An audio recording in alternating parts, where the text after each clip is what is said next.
Règle numéro 4. Une leçon se représente tant qu'elle n'est pas apprise. Les leçons se répètent sous des formes variées, tant qu'ils n'ont pas été assimilées. Une fois qu'une leçon est apprise, on peut passer à la suivante. Avez-vous remarqué que les mêmes leçons se répètent? N'avez-vous pas constaté que vous avez aimé ou épousé plusieurs fois la même personne sous des apparences et des noms divers? Ne vous êtes-vous pas heurté encore et encore au même patron? Ne rencontrez-vous pas les mêmes problèmes relationnels avec des collègues différents? Dans le film intitulé Un jour sans fin, Bill Murray interprète un personnage qui se réveille tous les matins à la même date, le jour de la fête de la marmotte, et qui revit la même journée jusqu'à ce qu'il ait assimilé les leçons qu'il lui réserve. Les mêmes événements se répètent jusqu'à ce qu'il trouve la bonne façon de les gérer. Est-ce que cela ne vous rappelle rien? Les leçons se répètent sans fin, jusqu'à ce qu'ils soient apprises. La même leçon, encore et encore, viendra frapper à votre porte. Vous susciterez autour de vous des professeurs qui vous répéteront la leçon jusqu'à ce que vous l'ayez assimilée. La seule façon d'y échapper, c'est de changer votre façon de voir les choses et de tenir compte de cet enseignement. Inutile de chercher à éluder, la leçon vous rattrapera un jour ou l'autre.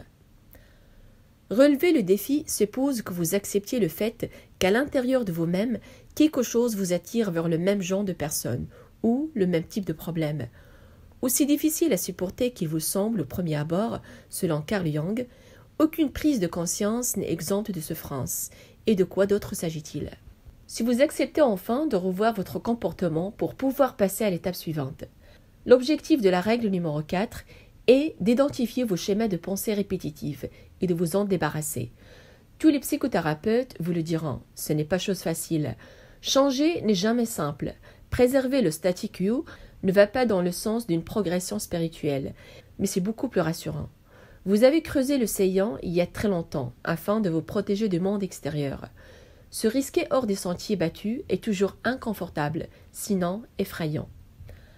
Parvenir à identifier vos schémas de pensée et accepter de les modifier implique que vous vous rendiez compte, dans un premier temps, que votre façon de faire ne marche pas. La bonne nouvelle, c'est qu'en prenant conscience de vos faiblesses, vous apprenez la façon de changer. Je rappelle que tout changement implique 6 étapes. 1. La prise de conscience. Identifier le schéma ou la situation qui pose problème. 2. Le constat. Admettre que vous avez besoin de vous débarrasser de ce problème. 3. Le choix. Accepter consciemment d'évacuer le problème. 4. La stratégie. Mettre sur pied un plan réaliste. 5. L'engagement. Agir éventuellement avec une aide extérieure. Et puis enfin 6. La célébration. Vous féliciter de votre succès. Aucun changement durable ne peut se faire. Aucun problème ne peut être définitivement évacué si vous ne respectez pas ces étapes successives. Pour faciliter le processus, il vous faudra apprendre les leçons de la prise de conscience, de la bonne volonté, de la causalité et de la patience. Une fois assimilés ces enseignements, nul doute que le renoncement au schéma qui vous gêne dans votre progression vous semblera beaucoup moins impressionnant. La prise de conscience. Nous ne sommes conscients de l'horreur que lorsque nous sommes éveillés. Henri David Thoreau. La prise de conscience est souvent un processus assez long. Il faut du temps pour que la vérité émerge des recoins de votre esprit. Malgré les toiles d'araignée accumulées à votre insu, mais lorsque c'est fait, la lumière s'allume brusquement, comme cette ampoule rayonnante qui figure sur le banc dessiné pour signifier la naissance d'une idée. C'est une première étape indispensable vers le changement que vous envisagez. La prise de conscience est un état d'esprit qui se cultive. Chaque moment de votre vie vous donne l'occasion d'être en éveil, ou au contraire de rester assoupi, bien à l'abri de vos habitudes. On peut vivre sa vie après avoir branché le pilote automatique ou choisir de naviguer à vue, avec les risques mais aussi les satisfactions que cela comporte.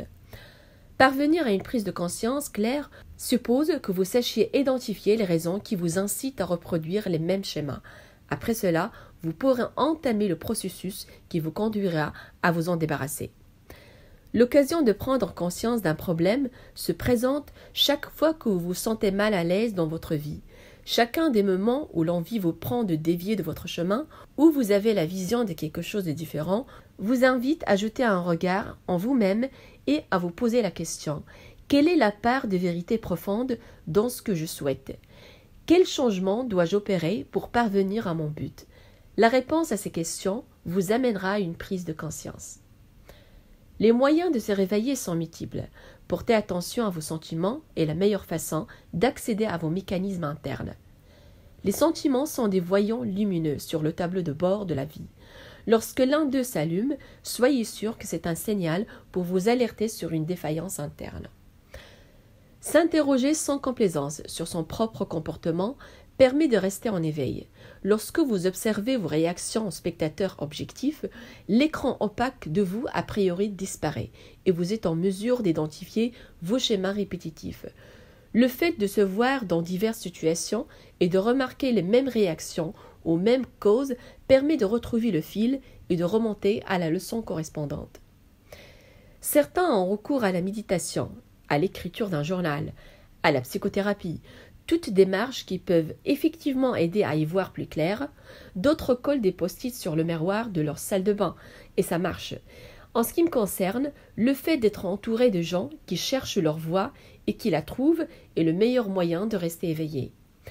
Dans la mesure où les mêmes leçons se répètent et où vous ne pouvez les assimiler que si vous ouvrez votre cœur et votre esprit, il est indispensable de cultiver cette capacité d'attention et de compréhension en profondeur que constitue la prise de conscience. Demandez-vous quels sont les schémas qui entravent votre progression. Vous serez sans doute surpris de voir à quel point ils sont évidents dès qu'on se pose la question. La bonne volonté. La vie ne nous demande pas d'être les meilleurs, mais seulement de faire de notre mieux. Jackson Brown Jr. Pour réussir un changement, la clé du succès est la bonne volonté. Si vous ne parvenez pas à vous débarrasser d'habitudes encombrantes, il faut d'abord chercher à définir la nature exacte de ces entraves. Ce n'est qu'après vous pourrez évacuer ce type de conduite. Mais si vous voulez vraiment changer, il faut choisir ce changement et vous engager volontairement dans le processus adéquat.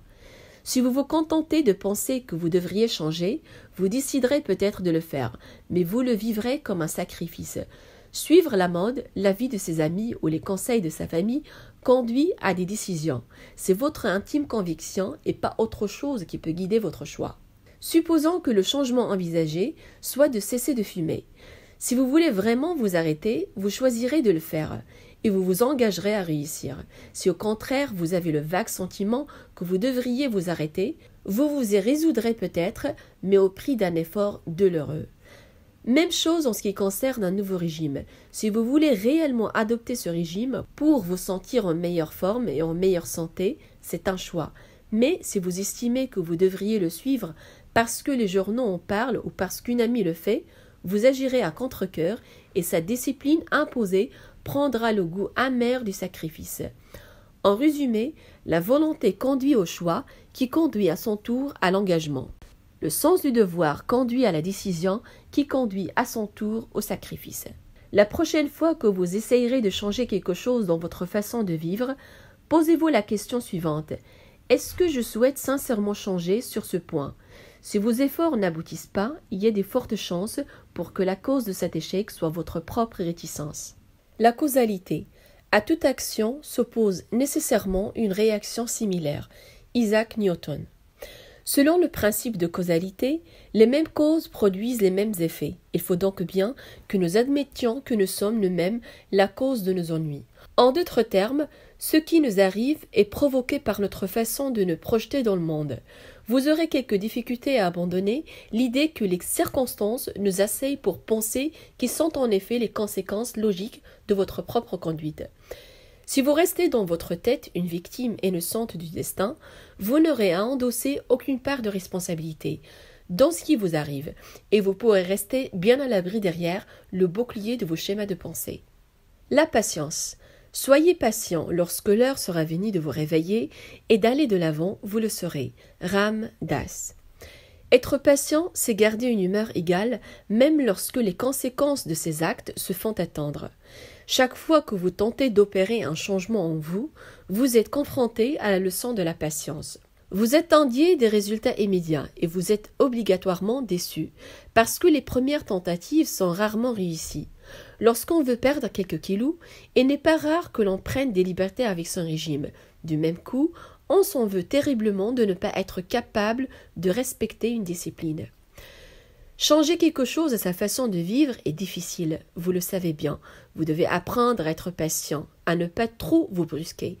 Rome ne s'est pas faite en un jour. Le développement personnel est un processus qui demande du temps et des efforts. Et la patience vous sera d'un grand secours en chemin. Si vous détestez vous trouver bloqué dans un embouteillage, et si la patience n'est pas votre fort, les épreuves vont se succéder, et il est même probable que vous attirerez les embouteillages plus que d'autres. Peut-être parce que le destin a le sens de l'humour. La vérité, c'est que vous ressentirez les encombrements plus douloureusement que vos congénères, moins enclins à l'énervement. Rappelez-vous, la même leçon se représente jusqu'à ce qu'il soit apprise. Alors, un peu de patience.